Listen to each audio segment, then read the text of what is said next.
Good morning students. நம்ம இன்றைக்கி சயின்ஸில் யூனிட் 8ல் எந்த லெசன் பற்றி பார்க்க போகிறோம்னா யூனிவர்ஸ் அண்டு ஸ்பேஸ் சயின்ஸ் பற்றி நம்ம பார்க்க போகிறோம். ஃபஸ்ட்டு இன்ட்ரடக்ஷன் பார்க்கலாம். இந்த science which deals with the study of stars, planets and their motions. Their position and composition is known as astronomy. The stars, the planets, the moon and many other objects like asteroids and comets in the sky are called celestial bodies. The sun and the celestial bodies which revolve around it form the solar system.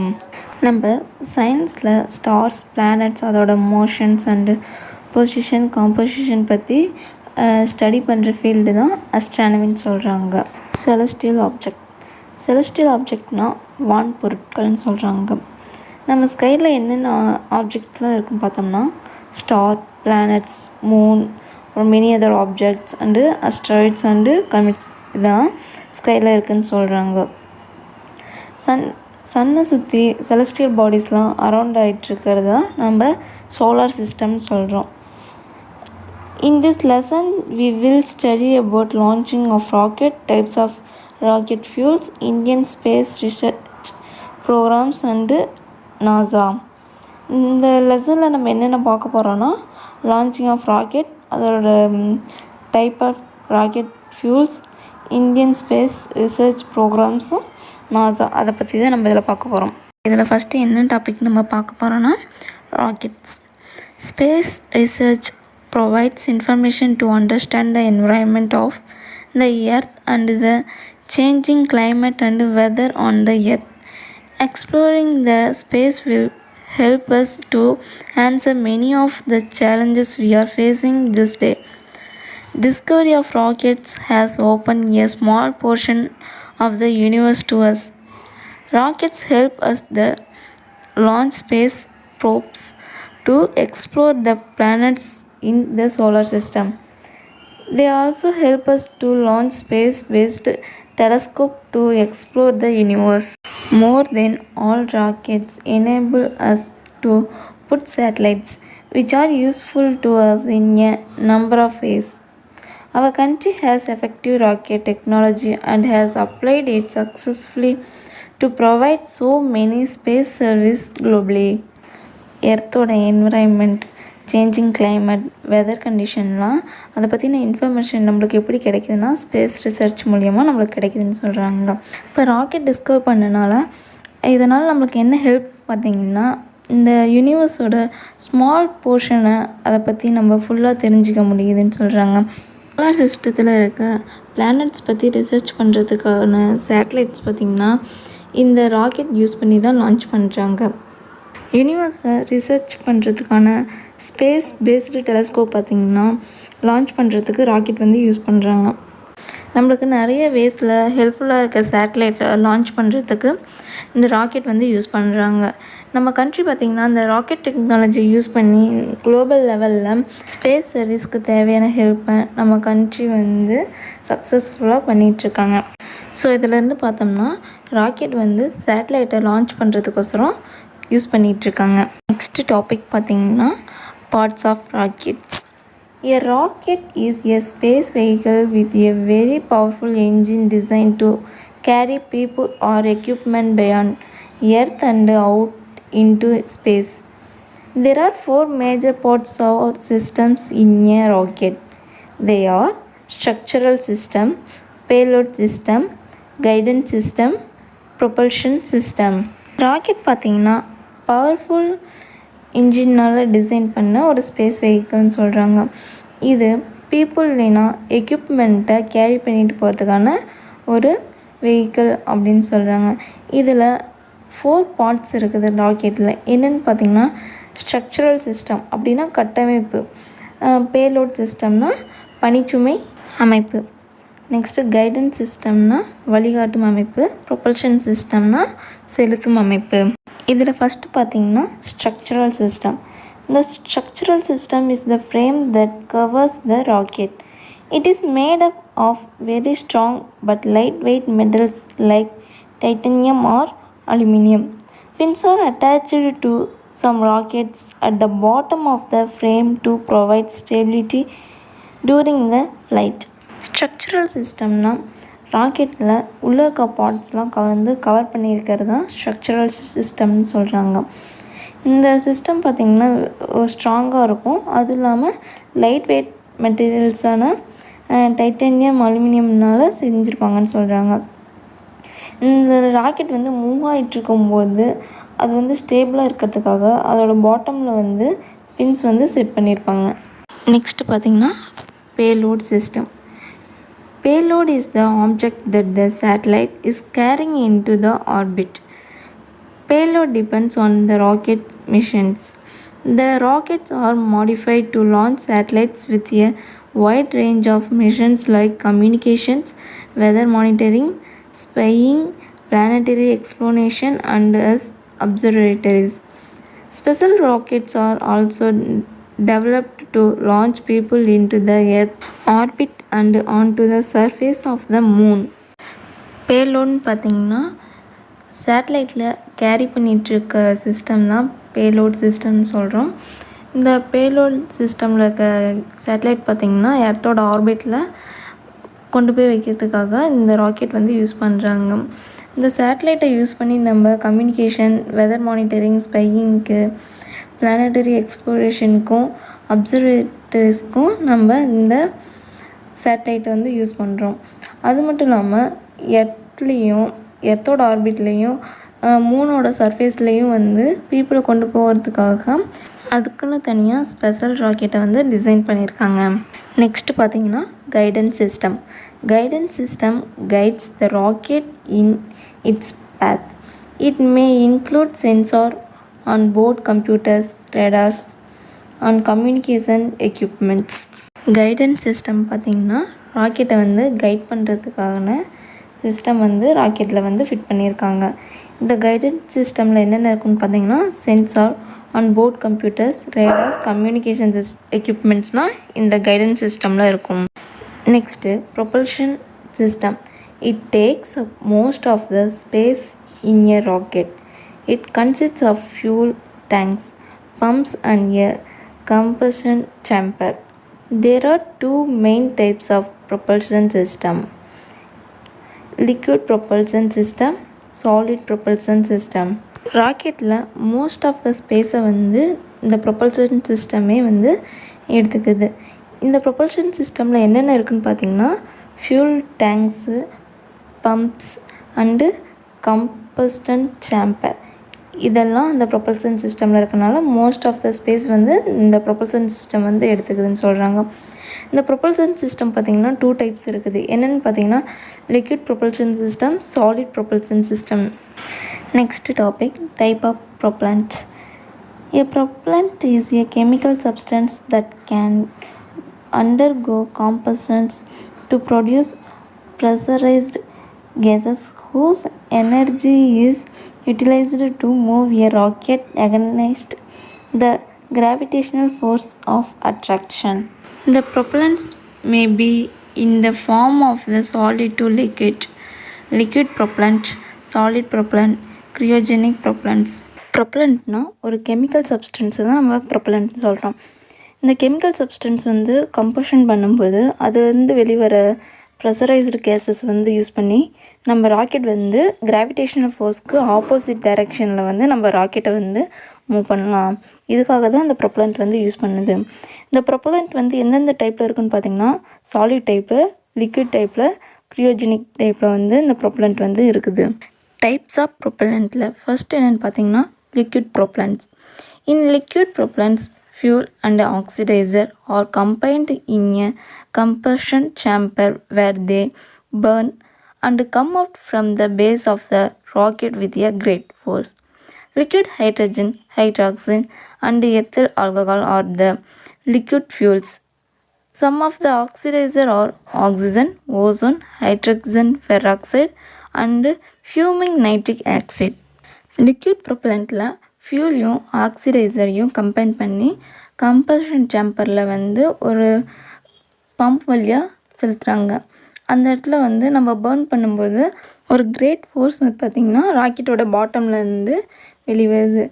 Liquid ஸ்டேஜில் இருக்க propellant என்னென்னு பார்த்தோம்னா hydrogen, hydrazine, ethyl alcohol இதெல்லாம் liquid ஸ்டேஜில் இருக்க fuels. ஆக்சிடைசர்னால் என்னென்னு பார்த்தோம்னா oxygen, ozone, hydrogen peroxide, fuming nitric acid இதெல்லாம் நம்ம ஆக்சிடைசர்னு சொல்கிறோம். இந்த நெக்ஸ்ட் டைப் பார்த்திங்கன்னா solid propellants. In solid rocket propellants fuel and oxidizer compounds are already combined. When they are ignited, they burn and produce heat energy. Combustion of the solid propellants cannot be stopped once it is ignited. Solid fuel used in rockets are polyurethanes and polybutadienes. Nitrate and chloride salts are used as oxidizers. Solid ப்ரொப்பலண்ட்டில் ஃபியூலும் ஆக்சிடைசரும் already combine பண்ணி வச்சுருப்பாங்க. இதை வந்து நம்ம burn பண்ணும்போது heat energy வந்து இதுலேருந்து ப்ரொடியூஸ் ஆகும். சாலிட் ப்ரொப்பலண்ட்டை நம்ம ஒன்ஸ் வந்து கம்பஷன் பண்ணும்போது அது வந்து ஸ்டாப் ஆகிறது கஷ்டம்னு சொல்கிறாங்க. ராக்கெட்டில் எந்த சாலிட் ஃபியூல்ஸ் வந்து யூஸ் பண்ணுறாங்கன்னா பாலியூரித்தேன்ஸும் பாலிபியூட்டடைன்ஸ் வந்து யூஸ் பண்ணுறாங்க. ஆக்சிடைசர் என்ன யூஸ் பண்ணுறாங்கன்னா நைட்ரேட்டும் குளோரைட் சால்ட்டும் வந்து யூஸ் பண்ணுறாங்க. இதில் நெக்ஸ்ட் டைப் பார்த்திங்கன்னா cryogenic propellants. In this type of fuel the fuel or oxidizer or the both are liquefied gases and they are stored at the very low temperature. These fuels do not need any ignition system. They react on mixing and start their own flame. இந்த type fuel பார்த்திங்கன்னா ஃபியூலும் ஆக்சிடைசரும் liquid fill case ஸ்டேஜில் வந்து இருக்கும்.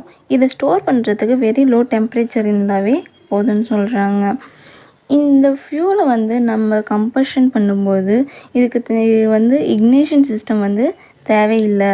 இந்த ஃபியூலையும் ஆக்சிடைசரையும் mix பண்ணும்போது ரெண்டுமே ஒன்றோட ஒன்று மிக்ஸ் ஆகி ரியாக்ட் பண்ண ஆரம்பிச்சிடும். ரியாக்ட் பண்ணி இது வந்து ஓன் ஃப்ளேமில் வந்து கம்பஷனாக ஸ்டார்ட் பண்ணிடும். Next topic launching of satellite. Before being launched into the space, rockets will be held down by the clamps on the launching pad. Manned or unmanned satellite will be placed at the top of the rocket.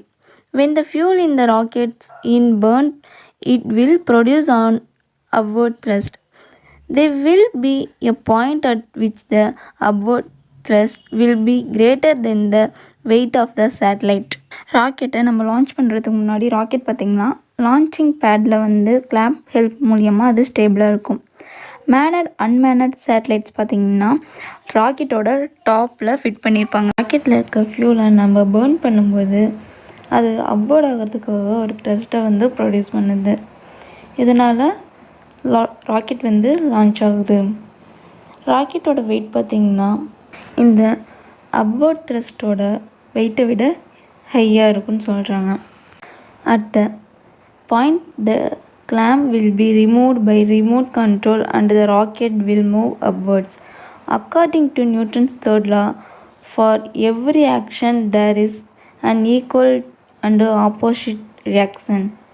As the gas is released downward, the rocket will move upward.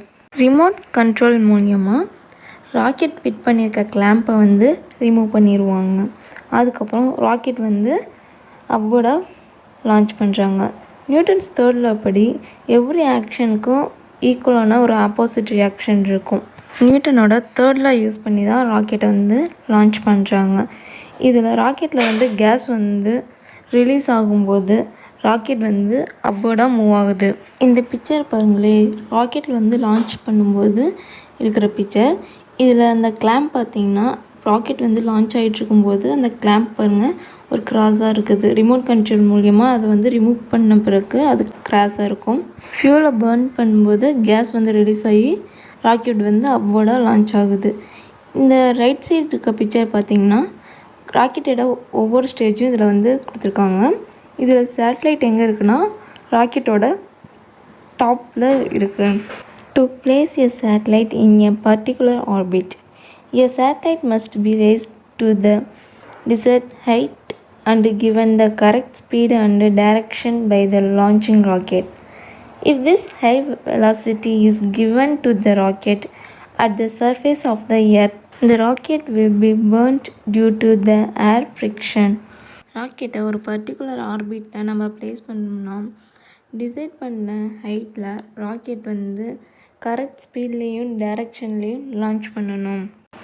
Earth சர்ஃபேஸில் ராக்கெட்டை வந்து launch பண்ணும்போது அதுக்கு high velocity வந்து நம்ம கொடுக்கணும். அப்படி high velocity கொடுக்கும்போது சம்டைம்ஸ் வந்து ஏர் ஃப்ரிக்ஷனால் ராக்கெட் வந்து பேர்ன் ஆயிரும். Moreover, such high velocities cannot be developed by a single rocket.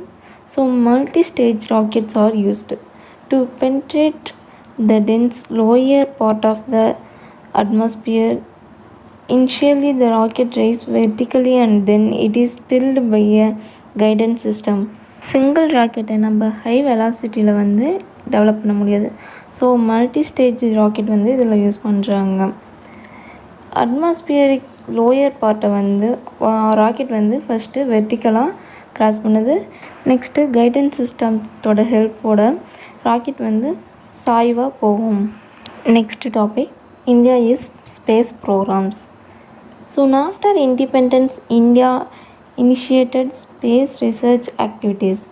In 1969, India Space Research Organization ISRO was formed with the objective of developing space technology and its application for different needs of the nation.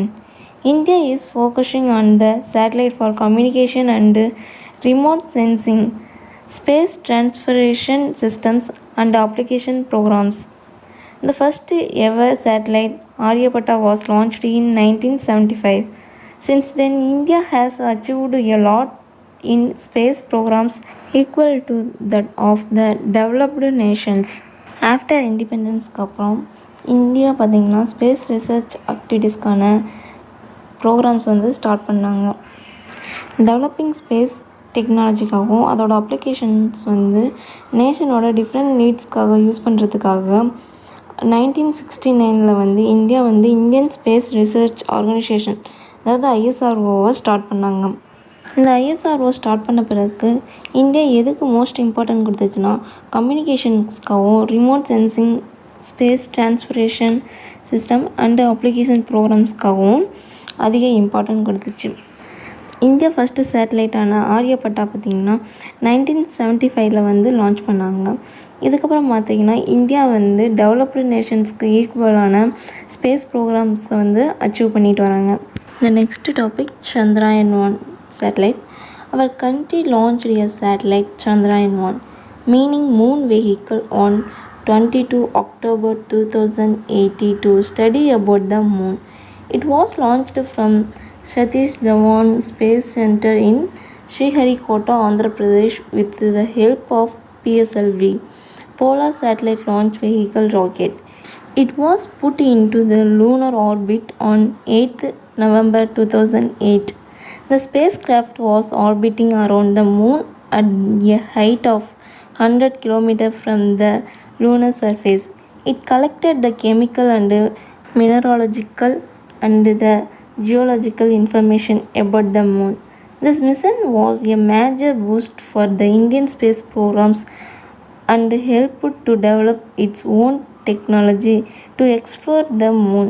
Chandrayaan-1 was operated for 312 days and achieved 95% of its objectives. The scientists lost their communication with the spacecraft on 28 August 2009. On the successful completion of all of the major objectives, the mission was concluded. மூணை பற்றின ரிசர்ச்சுக்காக Chandrayaan-1ங்கிற சேட்டலைட்டை October 22, 2080 வந்து launch பண்ணாங்க. இந்த satellite பார்த்திங்கன்னா ஆந்திர பிரதேசத்தில் இருக்க ஸ்ரீஹரிகோட்டாவில் Satish தவான்ங்கிற space சென்டர்லேருந்து PSLV ராக்கெட்டோட ஹெல்ப்போடு இதை வந்து லான்ச் பண்ணாங்க. இந்த சேட்டலைட் பார்த்திங்கன்னா லூனர் ஆர்பிட்டில் November 8, 2008 வந்து லேண்ட் ஆச்சு. இந்த சேட்டலைட் பார்த்திங்கன்னா மூன்லேருந்து 100 கிலோமீட்டர் ஹைட்டில் வந்து லூனர் சர்ஃபேஸில் வந்து அரௌண்ட் ஆகிட்டுருக்குன்னு சொல்கிறாங்க.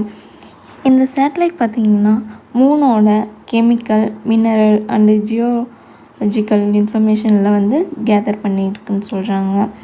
இந்த மிஷின் பார்த்திங்கன்னா இந்தியன் ஸ்பேஸ் ப்ரோக்ராம் அண்டு மூனோட ஓன் டெக்னாலஜி எக்ஸ்ப்ளோருக்கான ஒரு மேஜர் பூஸ்ட்டாக இருக்குதுன்னு சொல்கிறாங்க. சந்திராயன் 1 பார்த்திங்கன்னா 312 days வந்து ஆப்ரேட் ஆச்சு. எவ்வளோ பர்சன்டேஜ் வந்து அச்சீவ் பண்ணியிருக்குன்னா 95% வந்து அச்சீவ் பண்ணியிருக்கு. அதுக்கப்புறம் இந்த சேட்டலைட்டோட கம்யூனிகேஷன் வந்து லாஸ்ட் ஆயிடுச்சு. எப்படின்னு பார்த்தீங்கன்னா 28 August 2009 வந்து இதோட கம்யூனிகேஷன் வந்து கட் ஆயிடுச்சு. ஸோ இந்த மிஷின் பார்த்திங்கன்னா ஃபுல் மேஜர் ஆக்டிவிட்டீஸ்லாம் வந்து கம்ப்ளீட் பண்ணிருச்சு. நெக்ஸ்ட் டாபிக் பார்த்திங்கன்னா objectives of Chandrayaan 1. To find the possibility of the water on the moon, to find the elements of the matter on the moon, to search for the existence of helium-3, to make a three-dimensional atlas of the moon, to study about the evolution of the solar system. Chandrayaan 1ஓட objectives பார்த்தோம்னா மூனில் வாட்டருக்கான possibility இருக்கானோ, elements of மேட்டருக்கான பாசிபிலிட்டிஸும், helium இருக்கானோ, மூனோட 3-dimensional atlas பற்றியும், evolution of the solar system பற்றியும் அப்ஜெக்ட் பண்ணுறதுக்காக இந்த சேட்டலைட் வந்து லான்ச் பண்ணாங்க. Next topic achievements of Chandrayaan 1. The discovery of presence of water molecules in the lunar soil. Chandrayaan 1 confirmed that the moon was completely molten once. Chandrayaan 1 has recorded image of the landing site of the US spacecraft Apollo 15 and Apollo 11. It has provided high resolution spectral data on the mineralogy of the moon. The existence of the aluminum, magnesium and silicon were picked up by the X-ray camera. More than 40,000 images have been transmitted by the Chandrayaan 1 camera in 75 days. The accurate image of the peak and craters show that the moon mostly consists of the craters. Chandrayaan 1 beamed back its first image of the Earth in its entirety. Chandrayaan 1 has discovered a large curve on the lunar surface that can act as human shelter on the moon. Chandrayaan 1 சேட்டலைட்டை use பண்ணி என்னென்ன achieve பண்ணாங்கன்னா, மூனில் வந்து lunar சாயிலில் water molecule இருக்கிறத கண்டுபிடிச்சாங்க. Moon first molten ஸ்டேஜில் இருக்கிறத கன்ஃபார்ம் பண்ணாங்க. யூஎஸ் ஸ்பேஸ் கிராஃப்டோட அப்போலோ 15 அண்ட் அப்போலோ 11 இந்த சேட்டலைட் வந்து லேண்ட் ஆன சைட்டோட இமேஜை வந்து சென்ட் பண்ணிச்சு. நெக்ஸ்ட்டு பார்த்திங்கன்னா Chandrayaan 1 high resolution spectral data இதை யூஸ் பண்ணி மினரல்ஸ் வந்து மூனில் இருக்கிறத கண்டுபிடிச்சாங்க. மூனில் அலுமினியம், மெக்னீஷியம், சிலிக்கான் இதெல்லாம் இருக்கிறத எக்ஸ்ரே கேமரா யூஸ் பண்ணி அந்த இமேஜை வந்து சென்ட் பண்ணிச்சு. 40,000 மூனோட இமேஜை வந்து சந்திராயன் 1 கேமரா யூஸ் பண்ணி 75 days வந்து கலெக்ட் பண்ணிச்சு.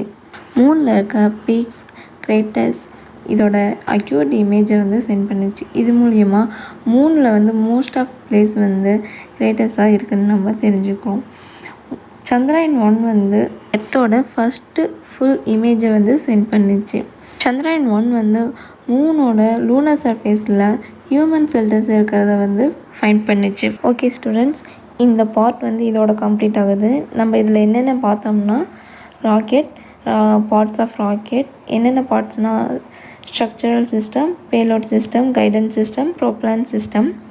நெக்ஸ்ட்டு ப்ரொப்லண்ட் பார்த்தோம், type of propellant, solid propellant, liquid propellant, cryogenic propellant பார்த்தோம். நெக்ஸ்ட்டு லான்ச்சிங் சேட்டலைட் பார்த்தோம். நெக்ஸ்ட்டு இந்தியன் ஸ்பேஸ் மிஷின் பார்த்தோம். அதில் என்ன ஃபர்ஸ்ட் பார்த்தோம்னா சந்திராயன் 1 அதை பற்றி பார்த்தோம். ஓகே ஸ்டூடெண்ட்ஸ், இந்த பார்ட் இதோட கம்ப்ளீட் ஆகுது. தேங்க்யூ.